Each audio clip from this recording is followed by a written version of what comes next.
Hello, the topic of today's lesson is integers and addition of integers.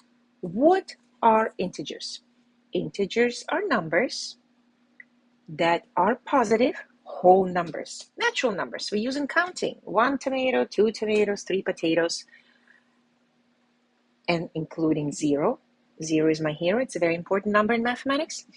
But we are also adding integers or numbers that are to the other side of 0, to the left of 0. We call them negative integers. For example, negative numbers are used to represent numbers less than 0. For example, in this picture, we have a sea level that is 0 meters or 0 feet above ground level. The bird is flying at the altitude of 50 meters above sea level. The submarine is 50 meters below sea level. We say that submarine is at the depth of negative 50 and the bird is at positive 50. So positive is above 0 and negative numbers are below 0. Together, positive, negative numbers and 0 are called integers, whole numbers, integers. Now, 0 is considered neither positive nor negative. It's kind of like even Steven in the middle. By the way, 0 is considered to be even. So let's read. Tom and Sam walk away from the same place in opposite directions.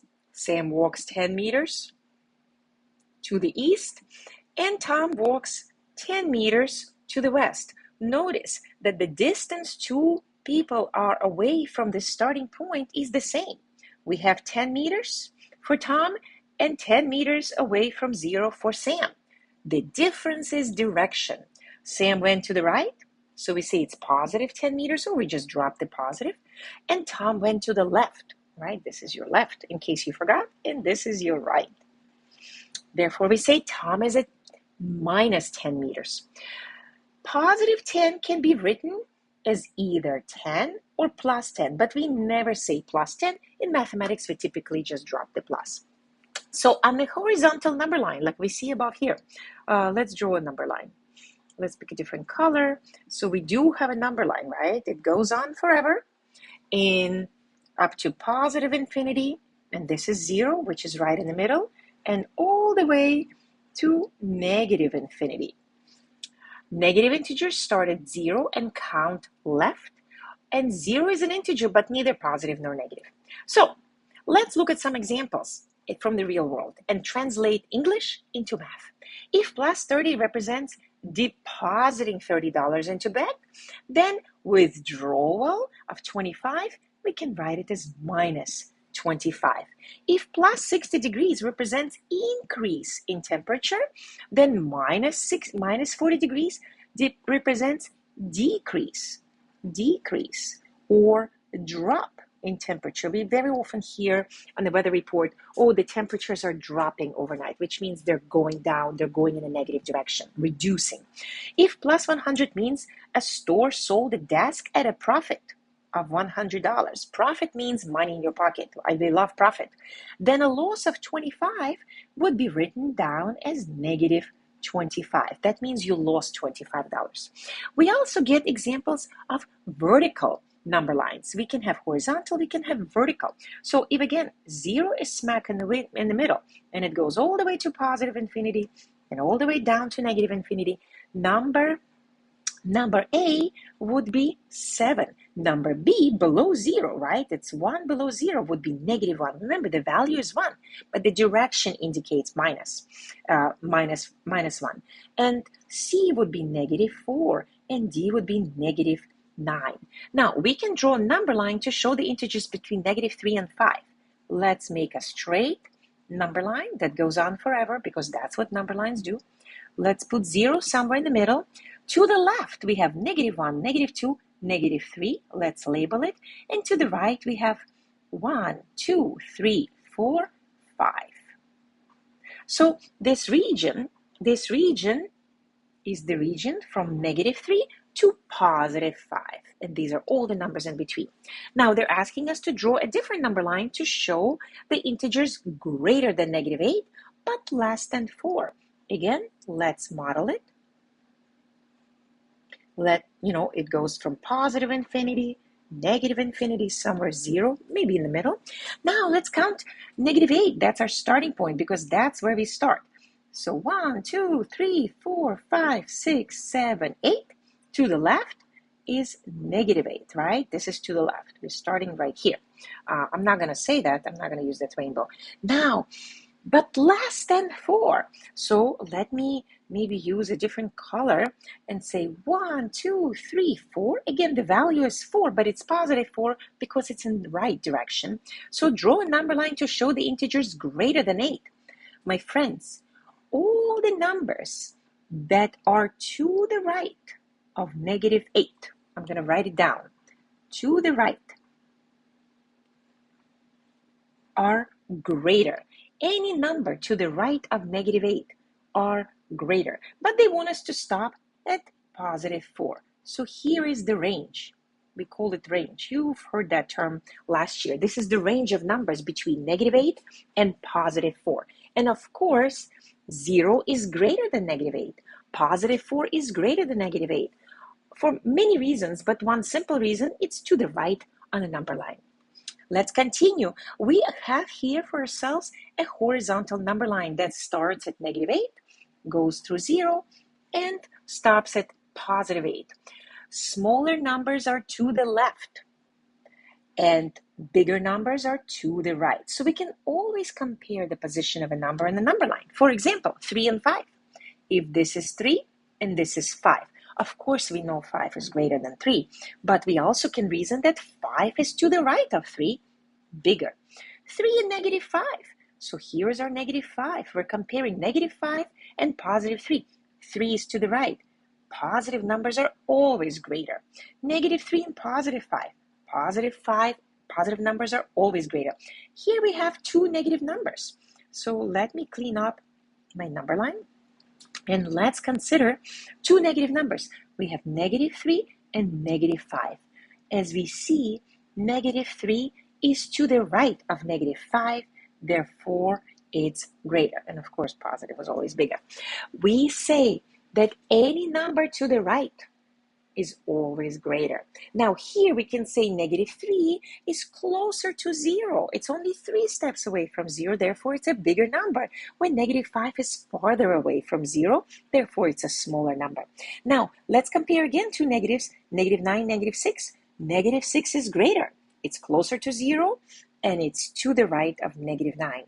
-12, -14. -12 is greater because it's closer to 0 and it is to the right of -14. Positive numbers are always greater. Positive numbers are always greater. Now, let's discuss numerical value. We talked about numerical value at the end of last year in 5th grade, but we also called it absolute value. I would say absolute value is a new term. We learned it and we use those vertical brackets around it. My friends, the numerical value of -5, it just tells us how many steps -5 is away from 0. And we say it is 5 steps away from 0. The negation indicates the direction to the left. And the +5 is also 5 steps. The numerical value is 5 steps away from 0. The reason 5 is positive is because it's to the right of 0. So we can say the absolute value, we use this vertical parentheses, of -5 is always 5. Why? -5 is 5 steps away from 0. The absolute value of -1/2, let's use a fraction, is 1/2. Why? It's 1/2 steps away from 0. To the left, but still the numerical value is 1/2. What is the numerical value of -10? Well, we know -10 is 10 steps away from 0, or in other words, absolute value of -10 is 10. In a football game, the home team lost 20 yards. Well, lost, right? In the last play. Represent this loss as a negative number, -20. Now, it lost 20 yards. However, how far did it run? 20. The numerical value or absolute value of negative 20 is 20. You start to realize that absolute values are always positive. Now, example number 6. Use a number line. Let's try to add.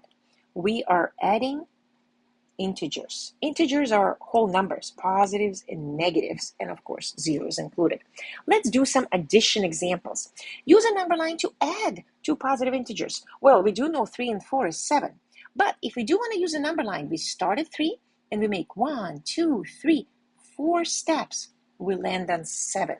4 steps to the right because adding positive integer go to the right. We remember that from preschool. Use a number line to add two negative integers. Well, if we do use a number line, we start at negative 2. Where do we go? 5 steps in the negative direction to the left. 1, 2, 3, 4, 5. We land on negative 7. So, when we have two positive numbers, when we add two positive numbers, we always end up with a greater positive sum. Okay? We knew that. That is the truth up to 5th grade. That's the only truth we know. However, when we add two negative integers or two negative numbers, let's say negative 2 plus negative 5, we only add their absolute values, their numerical values, but the sum is, of course, negative. So let's practice. We're adding two negative numbers, negative 6 plus negative 2. Well, 6 plus 2 is 8, but because the numbers are negative, it is negative 8. 4 plus negative 9. Well, let's add numerical values. 4 and 9 gives us 13, but the sum is negative because they are both negative.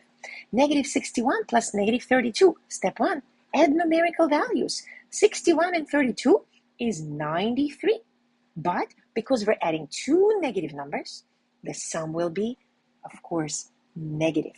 Now let's use a little bit of algebra. If n equals negative 4, let's substitute negative 4 in place of n. Let's use some substitution. So we would rewrite as negative 7 plus negative 4. We're adding two negative numbers. Step 1, add their absolute values, 11, but of course, because they're both negative, the sum will be negative. Let's look at number 9. K equals negative 10. Let's use substitution. Let's substitute negative 10 in place of k. Remember, we rewrite negative 10 plus negative 5. Okay, we're adding two negative integers. Step 1, add their absolute values. That's 15. Of course, the sum is negative. Let's rewrite this. Example B, negative 15 plus negative 10. We are adding two negative integers like that, add up their absolute values, 25, and the sum is always negative. Here, we have multiple operation. Let's rewrite with substitution, negative 2 plus negative 10 plus negative 10. Okay, we're adding negative numbers. How do we work on it? We add up their absolute values. 2 plus 10 plus 10 equals 22, but all three addends are negative. Therefore, the sum is negative 22. I hope you find this lesson helpful. We're going to start on the following page in the next lesson. Let's continue.